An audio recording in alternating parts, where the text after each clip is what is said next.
Daw po yung reaksyon ng Malacanang sa sinabi ni Congressman Leviste na meron daw di umano 7.5 billion pesos na budget na inuugnay kay ES Recto. Batay na rin daw po yan sa Cabral Files. Thank you po.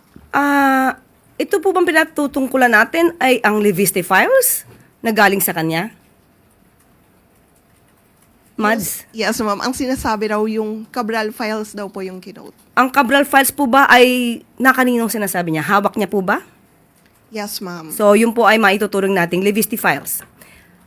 Unang-una, Mads, nakita niyo mo ba yung dokumento? Tayo, lahat sa MPC.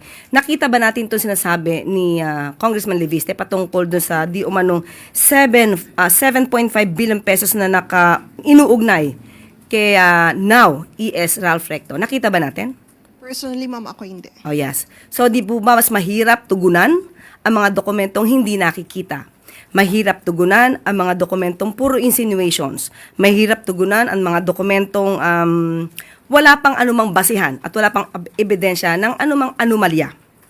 At nakausap naman din po natin ang Office of the Executive Secretary.